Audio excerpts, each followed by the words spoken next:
So ಇವಾಗ finally ನೀವು ಕೋರ್ಸ್ಗೂ register ಆದ್ರಿ, ಎಕ್ಸಾಮ್ಗೂ ರಿಜಿಸ್ಟರ್ ಆದ್ರಿ NPTEL ಅಲ್ಲಿ. ಈಗ ಆ್ಯಕ್ಚುಲಿ ಹೆಂಗೆ ಓದಬೇಕು NPTEL ಎಕ್ಸಾಮ್ಗೆ ಅಂತಂದ್ಬಿಟ್ಟು ಹೇಳ್ತೀನಿ. ಇದೇನಂತ ಕಷ್ಟ ಏನಿರಲ್ಲ ಎಕ್ಸಾಮ್ಗಳಾಯ್ತಾ, ಯು ಕ್ಯಾನ್ ಈಸಿಲಿ ಪಾಸ್ ಆಯಿತಾ. ಸೊ ನೀವು ಹೆಂಗೆ ಮಾಡಬೇಕಪ್ಪ, ಹೆಂಗೆ ನೀವು ಸ್ಟ್ರಾಟಜಿ ಯೂಸ್ ಮಾಡಬೇಕು ಅಂತಂದರೆ, ಫಸ್ಟ್ ನಿಮ್ಮದು ಅಸೈನ್ಮೆಂಟ್ ಕ್ವಶನ್ಸ್ ಅಂತ ಏನು ಬರುತ್ತೆ ನೋಡಿ, ಆ ಅಸೈನ್ಮೆಂಟ್ ಕ್ವಶನ್ಸ್ನ ಚೆನ್ನಾಗಿ ಓದ್ಕೊಳ್ಳಿ. ಯಾವುದೇ ಕ್ವಶನ್ ಕೇಳಿದ್ರು ನಿಮಗೆ ಆನ್ಸರ್ ಗೊತ್ತಿರಬೇಕು ಆಯಿತಾ.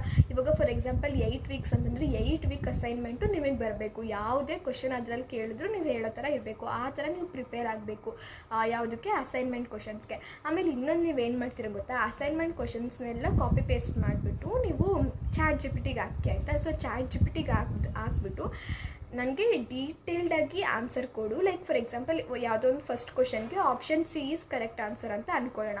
ನೀವು ChatGPT ಕೇಳಬೇಕು, ಆಪ್ಷನ್ Cನೇ ಯಾಕೆ ಕರೆಕ್ಟ್ ಆನ್ಸರ್ ಆಯಿತು, why not A, B or D, ಈ ಥರ ಓದಬೇಕು. ಅಂದರೆ ಬೇಸಿಕಲಿ ಒಂದು ಕ್ವಶನಲ್ಲಿ ನೀವು 4 ಕ್ವಶನ್ ಓದಂಗೆ ಆಗುತ್ತೆ, ಯಾಕೆಂದರೆ ನೀವು 4 ಆಪ್ಷನನ್ನು ಡೀಟೇಲಾಗಿ ಓದ್ತಾ ಇದ್ದೀರಾ. ಸೊ ಈ ಥರ ನೀವು ಅಸೈನ್ಮೆಂಟ್ ಕ್ವಶನ್ಸ್ನ ಓದ್ಕೊಳ್ಳಿ, ಅದು ಒಂದು ಥಿಂಗು ಆಯಿತಾ.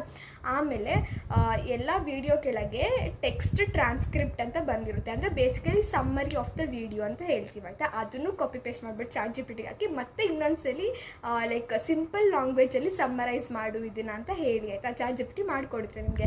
ಇಷ್ಟನ್ನು ನೀವು ಕರೆಕ್ಟಾಗಿ ಓದ್ಕೊಂಡು ಹೋಗಿದ್ದೀರಾ. ಕರೆಕ್ಟಾಗಿ ಫಸ್ಟು ಏನು ಅಸೈನ್ಮೆಂಟ್ ಕ್ವಶನ್ಸ್ ಆಯಿತಾ. ಅಸೈನ್ಮೆಂಟ್ ಕ್ವಶನ್ಸ್ ಅಂತೂ 100% ಶ್ಯೂರ್ ಇರಬೇಕು. ನೀವು ಯಾವುದೇ ಕ್ವಶನ್ ಕೇಳಿದ್ರು ಬರೋ ಥರ ಇರಬೇಕು. ಆ್ಯಂಡ್ ನಾನು ಅವಾಗಲೇ ಹೇಳ್ದಂಗೆ ಒಂದು ಕ್ವಶನಲ್ಲಿ 4 ಕ್ವಶನ್ ಥರ ಓದ್ಕೊಬೇಕು ನೀವು, ಯಾಕೆಂದರೆ 4 ಆಪ್ಷನು ಡೀಟೇಲಾಗಿ ಓದಬೇಕು ನೀವು.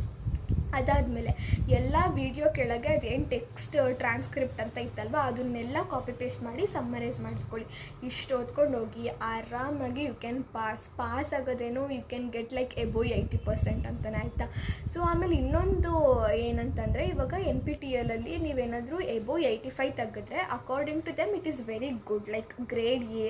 ಇವಾಗ ಸ್ಕೂಲ್ಗಳಲ್ಲೆಲ್ಲ A+A, B+B ಹಂಗೆಲ್ಲ ನಾವು ಮಾಡ್ತಿದ್ವಲ್ಲ, ಸೊ ಅದೇ ಥರ NPTEL ಅಲ್ಲಿ ಹೆಂಗೆ ಅಂತಂದರೆ ಗೋಲ್ಡು, ಎಲೈಟು, ಟಾಪರ್ಸ್ ಕೆಟಗರಿ ಈ ಥರ ಎಲ್ಲ ಮಾಡ್ತಾರೆ ಆಯಿತಾ. ನೀವೇನಾದರೂ ಲೈಕ್ ಎಬೋ 85% ಎಲ್ಲ ತೆಗೆದ್ರೆ you guys can actually get internship.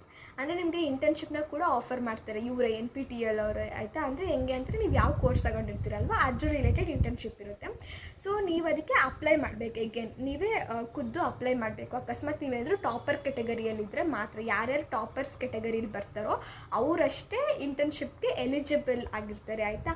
ಹೆಂಗೆ ಬರೋದು ಟಾಪರ್ ಕೆಟಗರಿಯಲ್ಲಿ ಅಂತಂದರೆ, ಆಬ್ವಿಯಸ್ಲಿ ನಾನು ಹೇಳಿದ್ದು ಎಲ್ಲ ಫಾಲೋ ಮಾಡಿ, ಅಸೈನ್ಮೆಂಟ್ ಕ್ವಶನ್ಸ್ ಎಲ್ಲ ಚೆನ್ನಾಗಿ ಓದ್ಕೊಳ್ಳಿ, ಟೆಕ್ಸ್ಟ್ ಟ್ರಾನ್ಸ್ಕ್ರಿಪ್ಟ್ ಎಲ್ಲ ಸಮ್ಮರೈಸ್ ಮಾಡ್ಕೊಂಡು ಓದ್ಕೊಳ್ಳಿ, ಚೆನ್ನಾಗಿ ಸ್ಕೋರ್ ಮಾಡಿ ಫೈನಲ್ ಎಕ್ಸಾಮಲ್ಲಿ. ಸೊ ದಟ್ ನಿಮ್ಮದು ಓವರ್ ಆಲ್ ಮಾರ್ಕ್ಸ್ ಏನು ಬರುತ್ತೆ ಅದು ಎಬೋ 85 ಬರುತ್ತಲ್ಲ ನೋಡ್ಕೊಳ್ಳಿ. ಅವಾಗ ನೀವು ಟಾಪರ್ಸ್ ಕೆಟಗರಿಯಲ್ಲಿ ಇರ್ತೀರಾ ಆ್ಯಂಡ್ ನಿಮ್ಗೊಂದು ಆಪರ್ಚುನಿಟಿ ಸಿಗುತ್ತೆ, ಸರಿನಾ. ಸೊ ನೀವು ಅವಾಗ ನಿಮ್ಮ ರೆಸ್ಯೂಮೆ, ನಿಮ್ಮ ಬೇಸಿಕ್ ಡೀಟೇಲ್ಸ್ ಎಲ್ಲ ಇನ್ನೊಂದು ಸಲ ಫಿಲ್ ಮಾಡಬೇಕು.